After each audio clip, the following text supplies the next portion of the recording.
미국 스타트업 오픈AI가 일으킨 챗 GPT 열풍에 글로벌 빅테크 기업들이 가세하고 있습니다.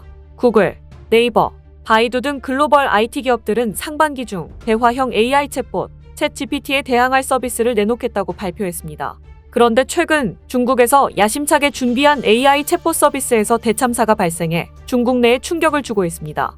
이 챗봇은 중국 내에서는 해서는 안 되는 금기어들을 내뱉는가 하면 예상치 못한 답변들을 늘어놓으며 중국 당국과 시진핑 주석을 당혹해 만들었습니다. 반면 한국은 한국어만이 갖고 있는 강점 때문에 AI 분야의 차세대 리더로 꼽히고 있습니다. 오늘은 AI 관련해서 중국에서 어떤 대참사가 발생했고 한국에는 어떤 호재가 있는지 자세히 알아보겠습니다. 지난해 11월 30일에 공개된 챗 GPT가 전 세계적으로 큰 화제를 모으는 가운데 중국 인터넷 기업들도 유사 서비스 출시를 준비하고 있습니다. 2월 7일 바이두는 정식으로 챗 GPT 유사 챗봇 서비스를 개발 중이며 프로젝트명은 문심일원, 영문명 어니봇이라고 발표했습니다. 바이두는 3월 내 내부 테스트를 완료하고 정식 공개할 계획입니다. 최근 바이두뿐만 아니라 여러 인터넷 기업들이 챗 GPT 서비스 연구 개발 진행 상황과 계획 등을 공개했습니다. 알리바바 그룹의 글로벌 연구기관 다모 아카데미는 유사 챗봇 서비스를 개발 중이며 현재 내부 테스트 단계인 것으로 알려졌습니다. 네디즈사나 AI 기술팀은 이미 AI 생성 콘텐츠 기술을 교육에 응용하는 연구 중이며 관련 데모 상품을 빠른 시일 내에 출시할 예정입니다. 텐센트도 현재 챗 GPT와 AI 생성 콘텐츠 관련 개발을 진행 중입니다. 이처럼 중국에서 수많은 기업들이 AI 챗봇 개발에 열중인 가운데 중국 베이징시도 이와 유사한 서비스 개발을 적극적으로 지원하겠다고 밝혔습니다. 로이터 통신의 보도에 따르면 베이징 당국 측은 전날 개최된 베이징 인공지능 산업 혁신 발전 컨퍼런스에서 AI 선도 기업들이 챗 GPT 같은 거대 AI 언어 모델을 개발하고 오픈소스 생태계를 구축하는 것을 돕겠다고 공약했습니다. 아울러 자율주행, 스마트시티 개발, 첨단 제조 등 다른 분야의 AI 부문 기술을 활용하는 방안 역시 지원하겠다고 밝혔습니다. 그러면서 베이징시에는 AI 산업의 급속한 발전으로 4만 명이 넘는 AI 인재를 보유하고 있다고 자랑하기까지 했는데요. 특히 바이두가 출시 예정인 어니봇의 경쟁력에 대해서도 관심이 모아지고 있는데요. 중국 매체가 밝힌 바에 따르면 어니봇은 바이두가 자체 개발한 AI 대화 생성 플랫폼인 플래토3를 기반으로 하고 있으며 플래토3의 매개 변수는 2,600억 개에 달한다고 전했습니다. 지난해 11월 출시된 챗GPT는 GPT-3 모델을 기반으로 개발됐으며 GPT-3의 매개 변수는 1,750억 개입니다. 인공지능은 매개 변수가 많을수록 더욱 정확한 값을 얻을 수 있습니다. 때문에 2,600억 개의 매개 변수를 기반으로 하는 바이두의 어니봇이 챗 GPT에 비해 더욱 정확한 응답을 할 수 있을 것으로 중국인들은 기대하고 있는 것입니다. 하지만 어니봇은 치명적인 약점을 갖고 있는데요. 먼저 중국의 알고리즘 최적화 능력, 연산 효율, 데이터 품질 등은 한국, 미국 등 다른 IT 강국들에 비해 뒤처져 있다고 알려져 있습니다.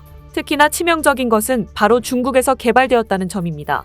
최근에 벌어진 중국 AI 챗봇 참사가 바로 이런 치명적인 약점이 있다는 것을 보여줬습니다.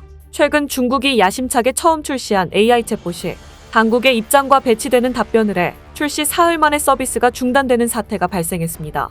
13일 대만 타이완 뉴스 보도에 따르면 지난 3일 중국에서 첫 서비스를 시작한 대화형 챗봇 챗위아는 우크라이나 전쟁이 침략 전쟁이냐고 묻는 이용자의 질문에 러시아의 침략 전쟁이다. 양쪽의 군사력과 정치력이 다르기 때문에 침략 전쟁으로 볼 수 있다고 답했습니다. 또 중국 경제 관련 발표 원고를 써달라는 질문에는 중국 경제는 구조적인 문제가 있다. 경제 구조가 불합리하고 경제 성장, 투자, 수출 등이 좋지 않다. 부동산 거품이 심하고 환경오염이 심각하다는 등의 답변을 했습니다. 이는 중국 당국의 공식 입장이나 평소 발표 내용과 배치되는 답변을 내놓은 것입니다. 중국 AI 기업 위안이가 개발한 챗위아는 오픈AI의 챗GPT와 유사한 대화형 챗봇입니다. 중국에서 처음 출시한 AI 챗봇이라서 많은 중국인들의 관심을 받았는데요. 현재 중국 정부의 공식 입장은 우크라이나 전쟁을 러시아의 침략 전쟁으로 규정하지 않고 있고 경제 상황에 대해서도 낙관적인 전망을 내놓고 있습니다. 매체는 중국의 온라인 검열 시스템이 인공지능의 답변은 걸러내지 못하는 문제가 드러났다고 지적했습니다. 또 시진핑 국가주석에 대한 답변도 문제가 됐습니다. 챗위안의 시진핑 중국 국가주석의 리더십에 관한 견해를 묻자 시 주석은 위대한 지도자로 중국을 발전시키고 새로운 시대로 이끌고 있다고 답했지만 그의 종신 집권에 대한 의견을 묻는 질문에도 중국 공산당의 중요 제도이다. 국가 발전과 사회 진보, 세계 평화 등을 실현하기 위해서는 강력한 정치 지도력이 필요하다고 답했습니다. 그의 지도력 평가 부분 답변은 문제가 되지 않았지만 시 주석의 종신 집권 관련 내용은 중국에서 금기시되는 주제에 해당해 논란을 일으키고 있습니다. 타이완 뉴스는 중국 이용자들은 채 뒤안과의 대화 내용을 캡처한 화면을 인터넷에 올리고 있다며 시 주석에 관한 채 뒤안의 답변은 놀랍지 않지만 중국의 검열이 공산당의 입장에 배치되는 일부 대담한 답변을 잘 걸러내지 못한 것은 놀랍다고 전했습니다. 그런데 며칠 뒤 결국 채 뒤안 서비스는 출시 사흘 만에 갑자기 운영이 중단됐습니다. 채 뒤안 쪽은 관련 법률과 법규 정책 등을 위반해 잠시 서비스가 중단됐다고 밝혔는데요. 중국 당국이 문제가 되는 답변들을 검열하기 위한 것으로 보입니다. 이번 사건으로 중국의 빅테크들이 개발 중인 AI 챗봇의 검열은 더욱 강화될 전망입니다. 중국에서는 지난 2017년 텐센트의 챗봇이 부적절한 발언으로 서비스를 종료한 적이 있는데 앞으로도 이런 문제가 발생할 가능성이 크기 때문입니다. 최근 중국 기업들은 미국의 챗 GPT에 맞서기 위한 챗봇들을 개발 중입니다. 앞서 말씀드린 것처럼 중국의 바이두, 알리바바, 화웨이 등이 챗봇을 개발하고 있는데 동일한 검열 절차가 포함되기 때문에 근본적인 문제가 있을 수밖에 없습니다. 중국이 아무리 많은 돈을 투자해서 만들어봤자 중국 입장에서 여러 가지 민감한 질문에 대해서 전혀 대답을 내놓지 못할 수밖에 없는 것입니다. 1차적으로 검색할 중국 내 데이터는 이미 검열을 통과한 데이터로만 이뤄질 것이며 외국 데이터를 검색하더라도 또다시 2차 검열을 통과한 대답을 해야만 합니다. 아시다시피 중국의 검열은 예전부터 지금까지 계속되고 있으며 최근 시진핑의 장기 집권이 결정된 이후로 더 심해지고 있습니다. 앞서 1월 중국의 최대 명절인 춘제에도 중국 국가 사이버정보판공실은 기쁘고 화목한 춘제 분위기를 조성하기 위해 한 달 동안 온라인 환경 정비 특별 캠페인을 벌인다며 전염병 관련된 유언비어나 중국 정부에 반하는 게시글들과 영상을 모조리 삭제하는 일도 있었습니다. 표면적으로는 온라인 문화를 정화하겠다는 것이지만 실제로는 감시와 검열을 강화하는 행동들을 보여줬습니다. 그리고 최근 중국의 정찰풍선 등 전 세계를 감시하기 위해 여러 가지 시도를 하고 있는 중국이 미국에 계속되는 강력한 제재를 통해 중국 AI 산업이 더 이상 발전할 수 없다는 의견도 나오고 있습니다. 현재 미국의 대중 반도체 제재로 인해 중국 기업은 현재 최첨단 반도체 조달의 제한을 받고 있으며 바이두 같은 IT 대기업의 미래 경쟁력에도 영향이 있을 수밖에 없습니다. 반면 한국의 AI 반도체 기술은 세계를 놀라게 할 정도의 막강한 파워를 가졌습니다. 챗 GPT 확산으로 이에 필수적인 고성능 D램 수요가 계속 커지고 있는데 대부분 국내 기업이 생산하기 때문입니다.